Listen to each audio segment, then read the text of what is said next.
This is really interesting. I feel like you should write I'm like, we should start a podcast where you talk about that.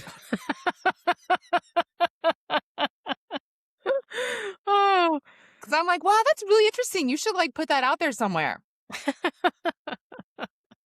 gosh, where? I have no idea.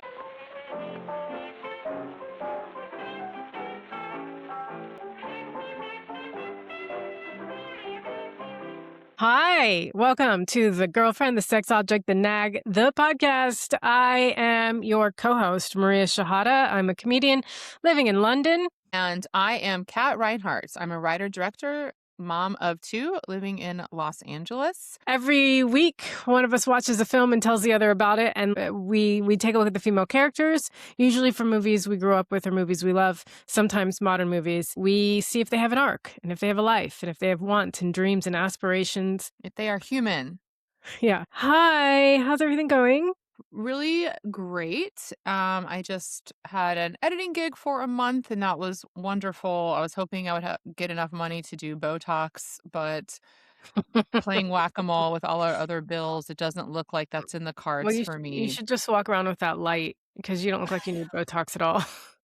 I mean, you should see, yeah, without this light on, this situation is like when I can't, whenever I talk to a person, all I think is they're just looking at my forehead. I always think everyone's looking at my neck. So it's like every time I see someone's eyes go down for a second, like not like so far down they're looking at my boobs, but I'm just like, you're looking at my neck. I think once I get my forehead situation taken care of, I will pivot to concerns about my neck because I'm is this tone deaf that we have this feminist podcast where we Yes. agonize over aging?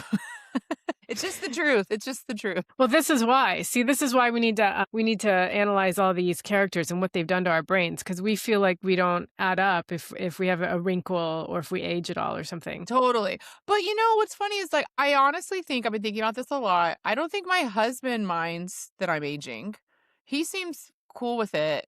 It's me and it's other women that I'm afraid of. I don't know who it's for. I'm not trying to be an actress.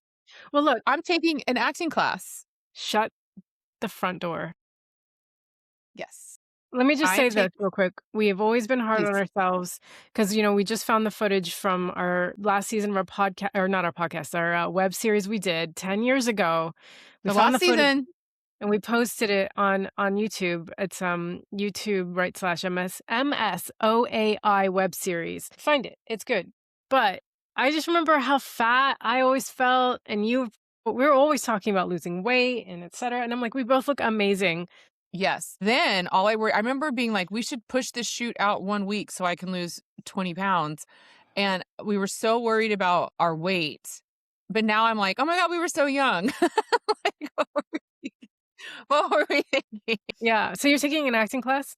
I'm taking an acting class because I've never taken an acting class before. I don't really know anything about acting. And I've been rereading Judith Weston's book, Directing Actors, which I read in film school. And I'm reading it again right now in preparation for hopefully casting and working with actors in my movie. And Judith Weston talks a lot in her book about how important it is for directors to understand how difficult it is to be an actor, how exposing it is. It's so raw, you're so exposed. It's awkward, it's weird to stand out in front of people. And I have years of experience doing stand up and I did act in our web series, but she really encourages directors in her book to take an acting class just so you can better communicate with actors. And I was like, duh, why have I never ever done that? I've also never gone down the rabbit hole of different acting methods. There's Meisner and Stella Adler and the method, and there's all these different methods. I settled on the Meisner technique, and it made me curious. Do you have an acting technique or method you prefer? No, I like Stella Adler a lot. I don't really know that many techniques. Every class I take, they're like, we're a mix of techniques, but then they don't teach how specific each technique is. So it's like, I'm really just learning from them. Got it. Yeah. And it's like whenever they say they're a mix of techniques, it means that they're not focusing on any one. I don't know. But It's just listening, right? Like it's not just anything, but the biggest thing is listening. I love that you interrupted me to say that. But yeah, Well, I haven't taken the class yet. yeah, yeah, yeah. Listening's a huge part of it, and just like getting into your feelings. I think like if there's an emotionally charged scene and you're not in it, like how to get into that, or even just doing small things. Like Uta Hagen has 9 questions about like where are you, what's it like, what time of day is it, what's the season, what like just whenever you look at a scene, just putting yourself into it and all the questions you can ask yourself to get yourself there is really good. I Mm, think it was Stella Adler I was watching on YouTube who would like just take small moments. So you have a line and it just sounds unnatural if you're just if you're just staring at someone saying a line because that's not how life is. You don't just mm, stand there with your arms to the side saying stuff to people. It's really awkward. So she's like, are you coming in from somewhere? Like take off your coat one button at a time. Say the word while you're, just like to make it to give it some context and some depth and I don't know. Well, I'm obviously not an mhm. acting teacher, but it's all really interesting stuff to me. I love acting. One of the methods, and I can't remember which one, asks you to pull from real memories. And Mhm. that, well, I was like, that I don't, I was like, I know I don't want to do that one because that seems intense. And there was another method that didn't like that because that can be traumatic. I don't think you should be traumatized in your real life to pull a good performance out of yourself. Yeah, but it can be really hard. I missed an acting class that everyone had the trauma day because Oh, everybody was talking. It was like a movement class. So it was supposed to be about body and movement, but like the instructor really wanted you to think about your body and what messages you've gotten about your body throughout your life mhm, and what people have told you, what you tell yourself, like what kind of feedback you get. And then people just said some really, really, like, tough things in the class, apparently, because 'cause I'm on the WhatsApp group getting like, "You're the most genuine, amazing person, and you should be so proud of yourself," like, ever, and I'm like, "What the hell did I miss?" Like, the WhatsApp group is people supporting each other because it can be really traumatic, and if you look on, like, class rosters and or, like, student handbooks, there's always, like, how to deal with the emotions and how to deal mm. with, like, getting extra support if you need it. They tell the stories of our lives, so it is very important. We need people who are willing to do Go that there. work. Yeah, 100%. I mean, as much as I'd rather talk about acting than this movie, I watched Materialists, Okay. and, that is written and directed by Celine Song, who did Past Lives, who was that, like, Oscar nominated or something? Past Lives was nominated for Best Picture. I believe Greta Lee was not nominated for Best Actress, but I think she won or was nominated for an Independent Spirit Award for it. Okay. Certainly, all this information is right at my fingertips, but that's what I remember because I was a student of Past Lives. I loved it so much, and I love Greta Lee so much. She's one of my favorite actors. Okay, and you didn't watch The Materialist. I did not watch Materialists because I'm so jealous of Celine Song that that she got her A24 beautiful movie with Greta Lee, and then she did her studio movie with Pedro Pascal, who just Everyone loves. I have the hardest time being happy for other women who are younger than me. Like, I can't watch Wuthering Heights because 'cause I'm so jealous of Emerald Fennell, although I did just work on the promos for it. That was my editing gig, but, yeah, I need to get over it, but that's just me. Also, I watched the trailer for Materialists, and I was like, "Okay, cool, an elevated rom-com, love that." What does that I mean, elevated rom-com? Well, I just assume that it's better than a Hallmark movie because it's written and directed by Celine Song and distributed by not Hallmark. I also thought Dakota Johnson was an interesting choice as the lead. I don't really think of her as a comedic actor. Wow, the way I just said that actor was. I I'm interested what you will think of that casting choice. But anyway, so I did not see it, but I was very aware of its existence. Okay. Well, look, I like to like do movies justice by watching them twice. I watched them once without taking any notes. Then I watched them again and I like write down all my thoughts. I had to pay Okay. for that one and I hated it. So I wasn't going to watch it again, but I'm still going to talk about it. You paid for it? Is that what you said? I rented it. Yeah, yeah, yeah. What So it was like hard to watch twice unless I watched it again right away. I thought it was so slow going. The dialogue was so fucking painfully slow for no payoff that I just like there's no way I was going to sit through it again. Um okay. I was surprised. I looked up the reviews and they're mixed. I'm so surprised by anyone who had anything nice to say about it. I'm so angry at this movie. What's the Rotten Tomato score? Can we look at that? Sure. I'm so angry at this movie. It had nothing to say and it didn't say it. And it's just like, what What Ron do you think to she was trying to say? I think Celine's song has things to say.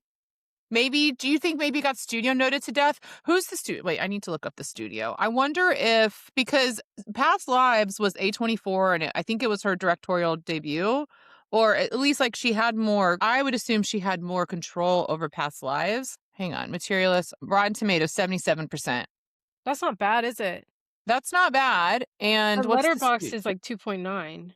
I don't even know what Letterboxd is. God damn it, Kat. Get into the film world. Letterboxd is like the Goodreads, but for film. Okay, so Materialist was distributed by A24. So never mind. Okay, so it's also A24. Yeah. Sorry, carry on. It's about a woman who lives in New York City. She works at a dating agency and she matches people. She's a matchmaker and she wants to marry for money. And then there's a will she marry for money or will she marry for love conundrum. And then she marries for love. Well, of course she's going to marry for love. It would have been a more interesting film if she married for money. That would have been an interesting choice because it's like, you know how for a long time, maybe this is a bad comp, but for forever, like whenever there was a woman in television or film who was pregnant and she was like wrestling with whether or not to have an abortion, she never had the fucking abortion because of No, of course course she she didn't kept it. Yeah. until girls. But Right. did she have an abortion in girls or did she have a miscarriage? No, she got her Had an period. abortion. They didn't even Oh, do an that's right. abortion. She got a yeah. Yes. So even girls didn't go there. Maybe they did eventually, but they never. Even Sex in the City, they just won't do the abortion. Oh, you know where when they finally did it was that Adie Bryant show. I don't know who that is. She had a TV show, and I'm pretty sure she or either her or her roommate gets an abortion in that. I know someone finally did it because like 1 in 4 women get an abortion. Like hello, but it was just like such a thing that you just never saw for the longest time. Like they just wrestled with it, and then they'd conveniently get their period or decide to keep it or whatever. There's been plenty of TV shows and film where it's like love or money or love or something else. They always go for love so it would be kind of interesting to see them go the other way. She does such an amazing job in Past Lives. And by the way, like we should start saying spoiler alerts at the beginning of every podcast. I'm about to spoil Past Lives and I'm going to spoil Materialists. So get out now. Yeah, well, I think you already spoiled Materialist. Oh, yeah. I mean, I think I saved people hours. I know the premise from the trailer that there's Dakota Johnson, that she's a matchmaker, and there is who's the Superman guy? Not Superman. Captain America. Chris Evans? So there's Chris Evans, and then there's Pedro Pascal, and I'm guessing from the way that they're shown in the trailer, I'm guessing Pedro Pascal is money and Chris Evans is love. Correct. And she's trying to choose between the two of them. And I would have been like, well, she's going to choose the guy who knows her quirky drink order Yeah. for love. Like, so she's going to choose the guy for love. So I would have guessed all of that from the trailer. There's no point where it's surprising. No, so that's exactly what happens. And the trailer is enough. There's no reason to watch for any of the characters, for any of the dialogue. There's nothing informative or fun or funny or, enriching. It's just flat dialogue delivered flatly. And then this is not a criticism of Pedro Pascal. He can do no wrong. But he can do no wrong. I had to like pause it, live my life, and go back to it several times because I just found it so excruciatingly boring. And then there's a subplot. And I don't know if this is a studio note or somebody being like, let's add some fucking excitement in this shit. Because it's just like woman meets perfect man, decides not to go for perfect man, and instead goes for love. That's literally it, and that's 2 hours. So what's the subplot? The subplot is she matches a woman who is basically hopeless because this woman's been on many dates, nobody wants her. I mean, like outwardly, she looks fine. There's nothing wrong with this woman. It's just the situation New York City dating is. She matches her with this guy She checks in with the guy. The guy's like, "Yeah, yeah, I'd go out with her again. She was great." And she's like, "Oh my God, thank God, you know." And then she checks in with the girl and she's like, "He assaulted me." So the girl is upset with Dakota Johnson's character. I don't know how that's Dakota Johnson's fault. Her boss obviously didn't think it was her fault because her boss is like, "Yeah, that happens sometimes." Because you're like, "Oh, is she about to lose her job?" No, Hmm. that's fine. It's just that this lady's now angry with her. They're not friends, but they still deliver this like a Sex in the City friendship situation. Like Dakota Johnson like chases her and then she's like, "How can you do this to me? You must think I'm worthless." And she's like, "No." But she doesn't defend herself or actually say anything that would help the situation. She's just like, "Oh, but and the lady's like, "I hate you." And then so her and Captain America go to the lady's house because the lady calls her only friend in New York City apparently, calls her and says, "The guy's at my front door, like down, you know, because it's New York City, so like he's buzzing, Yeah. and I'm scared of him, and I don't know what to do, and I don't know why she doesn't call the cops, but Dakota Johnson and Captain America come running, She called Captain America. yeah, and the only reason that any of this matters is because that woman's horrible situation propels Dakota Johnson to realize that Captain America is the one for her. And then so she, like, decides to, like, let that be a relationship. Pedro Pascal seems like such a catch. What's wrong with him? It's only money. There's no love there. So it's not super clear, yeah, so he has this really beautiful apartment. He's what she would call a unicorn in the dating world, and that well, what most people would call a unicorn is somebody who wants to have sex with a couple, usually a Yes. girl.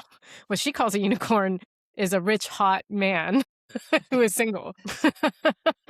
Don't So she's confuse like, them. "Oh my God, my client list will love you." And he's like, "But I want you." And she's like, "Oh." And so they date for a while, but like, I guess they have no chemistry or something. Mm. But it's not like we see that they don't have any chemistry or it's not really working out. Hmm. It is kind of cold, but she's so flat that I'm just like, everything is cold. So she breaks up with this unicorn. And then we're like, well, why not hook up the girl that she hooked up a sex offender with Pedro Pascal? But no, they don't, those worlds never cross. She's a bad matchmaker. I'll say that. And she has this really infuriating scene where like she has to deal with people being like, "I want what I want." She's like, "But you're being shallow." This is what I will say in defense of people who go to matchmaking services in New York City. You have millions of people to choose from, and you have a completely open catalog. So you're gonna be like, "Well, I don't want anyone who wears green." You know what I mean? Like you're gonna like narrow it down. So anyway, Don't I you don't go think to a matchmaking service to be shallow so that you can be shallow? I would think that would be yeah, I the mean, point. you might as well say everything you want at first, and then as you're looking for people, then you can be less shallow, but Yeah, you're exactly. gonna Start. It's free yeah, to dream. Start up here. exactly. I think she wrote off everyone in New York as materialistic, and I don't think that's fair. And I know she worked at it. Celine Dion song worked at a matchmaking service in New York, and it's based off that. But what was your question to me? What do these two dreamy men see in Dakota Johnson's character? Unclear. So they don't have any scenes early on that are very revealing of who she is as a character that makes her interesting, fun, funny. Not that I picked up on. She was beautiful and she was well dressed. But, like, just 0 charm, except for her quirky drink order, 0 funny. Like, Celine gave this character funny lines, she delivered them unfunny. She's kind of unredeeming, like, she's kind of a dick. There's a button at the end of the trailer, and the button is like a series of guys saying like their impossible order of what they want in a woman, and then she's supposed to have a funny retort. And whatever it was, I don't remember, but I just remember like watching the button and thinking like this is supposed to be funny, and I could see how it was funny on the page, but nothing against Dakota Johnson. She's a very well respected, beloved actor, but I wouldn't think of her as a comedy actress. And I feel like the line delivery would have been maybe someone who had more experience acting in comedies could have delivered it better. I'm trying to say this so delicately. I know, look, I know we're both in the industry and we should be, like, kinder and, like, you don't know who you're gonna run into later and stuff. I'll say she just can't deliver a comedic line. She's not funny. Like, let's recast the movie. Would that have helped? Okay, yeah, let's recast the movie. Who's funny? Like, literally, there's so many funny women. Jennifer Lawrence is Kate very funny. McKinnon. Kate McKinnon would've been great. Kate Who's, McKinnon. like, warm and funny? Warm and funny. Melissa McCarthy. Amy Poehler, Tina Fey, but those are all, like, okay, I They're mean, just older now. to be Hollywood, they are probably too old. So someone in their You 30s, know, like, I'll be honest, the girl from The People We Meet on Vacation, as annoying as I found her, would have killed this role. She would have done great. what about Greta Lee? I don't remember her being funny in past lives. I think it should have been Hannah Einbinder from Oh, Hacks.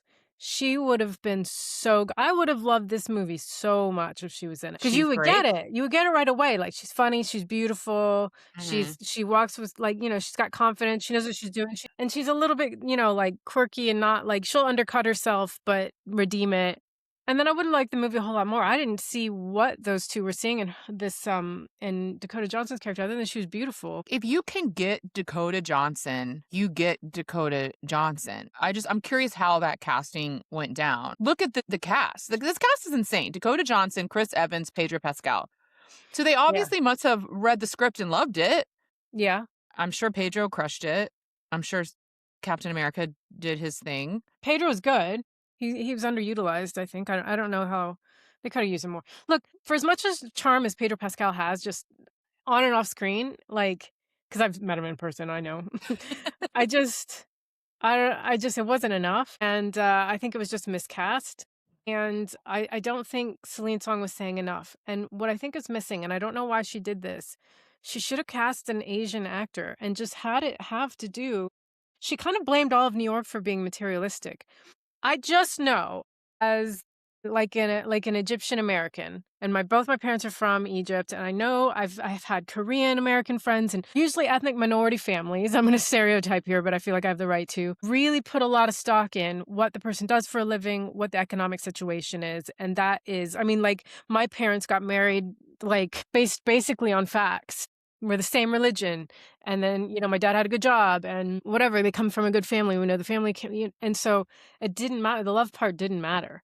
So to bypass all that to marry for love might have been a more interesting story if it was an Asian American being like, do you know what, actually, I know that my parents would like this person more and they're better for me. And I would be economically set up. And it was so painful in my childhood watching my parents struggle that I swore to myself I would always find somebody who was rich or I would get rich or whatever. But she didn't do any of that. She just she did say she didn't want to struggle, but you barely saw it. You barely saw why. And she chose love in the end, and we're like, okay, great, good for you. I think that's everything. I think that's so fascinating because the context, it's missing this context that Celine Song has that just falls flat on a white woman. Yeah, I think in the context of being Korean, it would have been more interesting to see her marry for love and, like, probably more of a direct opposition to what her family wanted for her, or and I'm making a lot of assumptions here, but again, I'm just coming from the ethnic background. I think that that's why she found that interesting, and, like, why maybe marrying for love is, like, has more of an impact because of that background and that context that she omitted for the film and just went with a white woman. And when it's a white woman marrying for love, it's like, that's what they all do. Right. And she'd probably just ask her parents for some money. You know what I mean? Like, I would think that to make a thing of this at all, to even write this movie, she must have found that to be a big deal. But we don't see it as an audience when it's a white woman marrying for love. Right. Because we're used to that. But that's a big deal to her and her culture. She did a huge disservice to herself in the film by casting a white person. Because even if it's never spelled out, even if and I can understand as somebody who's like who makes art, I don't always want to focus on the fact that I'm Egyptian. I don't always want that to be like some sort of like sticking point or like, guys, everybody fucking knows I'm Egyptian. But even if it's never said, at least it's still kind of there. Do you know what I mean? You talked a lot when we first met about how your parents really wanted you to get married. Was there any kind of known or unknown as far as like assumption about what kind of person you would marry? Well, they want me to marry an Coptic Egyptian man, and within that is implied that he's probably a doctor, a lawyer, engineer, so I'll be safe there. I don't know, like, they never said, "We want you to marry a rich guy." They never said that, but, they would But it if I was like, "I'm marrying a comedian who is also a caterer," they'd have some concerns. Sure. think my parents would have cared. Or, Right. I mean, I'm sure they would have cared. Well, they would have been like, "Is he Christian?" But that would have been the main thing, but finances would not have been financial security would not have been a concern. Yeah, financial security would be a huge consideration. What does Chris Evans do? What's his job? He's an actor/caterer. Okay, I wonder if that's, like, the kinda guy that Celine Song married in real life. And then what does Pedro Pascal do? Finance. Do we ever meet Dakota Johnson's character's parents? No, we don't meet any no. Interesting, interesting. Okay. She talks about him briefly, I think, just because they had fights about money, and I think she found that painful enough that she didn't wanna marry the guy she was in love with because he was just an actor. So she broke up with him, and then I guess started at this matchmaking service. This is really interesting. I feel like you should write a I'm like, "We should start a podcast where you talk about that." Oh. 'Cause I'm like, "Wow, that's really interesting. You should, like, put that out there somewhere." Gosh, where? I have no idea. Okay, what does she do? She matches people up in a matchmaking service. Great. Okay. And that's fun and interesting and inspired by Celine Song's real life, which But is she gets all great. pouty because she had just hooked somebody up with a guy who assaulted her, and a colleague had just got her, like, ninth wedding, and they're all celebrating, and she's, like, literally like, Well, there's like "Why the am I get rooting for this person? I hate her. She's horrible." I think Greta Lee would have crushed this. Okay. Yeah. So, what does she want? She wants to get married for money. She does? She That's wants what to she marry wants? for money because Pedro Oh, is right. like he's like, "Oh, I wanna date you," and she's like, "But I just wanna marry for money," and he's like, "Well, lucky for you, I've got some," and then they date. Okay. Okay. If she straight up tells him, "I wanna marry for money," and Yeah, he's like, "No problem." yeah. Okay. Does she have friends? She must have friends because I think she was talking to people about Pedro, but I can't Okay. remember them. Shit, I don't know if they were coworkers or friends. Okay, they're like a scene of her in a bar with, like, her gals. That would be more fun than what this movie was, but yeah, like, I'm sure I've never watched a movie about dating in New York and been so bored in my life. Do you know how I hard it is to bore me about dating in New York? That's my I wa favorite thing. Sex in the City, whatever fucking else there is, but you know what I mean? So she ends up with Chris Evans, right? Yes, Okay, is he good for her? I guess. I mean, here's the thing, we don't really see much of the actual bonding. It's like, I guess they had their, like, maybe inside jokes or something? I don't know. Yeah? I mean, is he good for her, though? He's an out-of-work actor? Yeah, but she's got a job. Oh, and I think she turns down, like, a promotion at the end because why? I don't know. I don't know. I could 'Cause never she tell doesn't you. she's not a materialistic person anymore. Yes, that's right. I mean, that's why, but, like, why? You know what I mean? Right, right. Well, they're gonna stay living in New I mean, but there's also, like, fucking reality. Yeah, So because he has a roommate. he has does he? Yeah, So he has a roommate, he's an actor/caterer. yeah, They're in their 30s, she makes 80 grand a year. They can't yeah, afford to buy a house or have children. yeah, yeah. So is he good for her? Oh, I mean, if you're a Korean mother, no. But if you're just, like, talking about love, yes. Or a Sometimes you are a mother? Korean mother cat. Sometimes you are always like, "He's got no money, he ain't good for." I mean, as somebody with 2 children trying to make it work in Van Nuys, like, where's she gonna like, she's gonna have they're gonna, like, be able to live maybe in the, like, New York equivalent of Van Nuys, which is what, Staten Island? Like, where are they living? If she wears cute clothes, you can't have cute clothes, live in New York City, and have children on $80,000 a year with an actor partner. You can marry for love and date for the sake of love with some broke person in your 20s, But then once you're in your 30s, I don't really know if you can do that anymore. Like my boyfriend that I had in my 20s, we were so broke and so in love, and it was fucking awesome. But then where would we have ended up? We would have never been able to have bought a house. We would have been able to afford to have children. Like we certainly would have been able to afford IVF, which is how I had my second child. And I love my husband. We fell in love. I didn't marry him for money. It wasn't so black and white. But in your 30s, I think you need love and I think the logistics need to line up and the love needs to be there. And this movie was like a little too black and white with it. It was like, I think Pedro Pascal, my God, she couldn't find it in her heart. She couldn't fall in love with Pedro fucking It's Pascal. the most unbelievable part of the whole movie. It's That like, is, sorry, how did you like, not fall in love with Pedro Pascal? Stop. Stop right now. I mean, Pedro Pascal, I don't buy that he just has money. I think I could make some room in my little heart for Pedro Pascal And his huge apartment. and his huge apartment. I think Pedro Pascal was probably the better choice. Okay, does she arc? Yeah, because she went from wanting to marry for money to wanting to marry for love. And to the point where she doesn't care about money enough to turn down a promotion? Which Yeah. would the promotion have like required more office hours and more time away from her love? I stopped paying attention by then because I Okay. like literally I was in a comatose, so I don't know. Okay. I've been very hard on this movie, but I feel like it's fine. My favorite Maria is when you hate something. I know, but the rest of the world, no one's gonna work with me now because I'm a cunt. That's But okay. Nobody listens to our podcast. It's okay. I love it. I love it. My favorite, your peak Maria when you hate something. It's my favorite Maria. I think you should only bring movies that you hated. okay, fair enough. I can do that. Which apparently isn't that hard to do because 77% on Rotten Tomatoes, but Maria hates it is and you hated The People We Meet on Vacation. Everybody loved that movie too.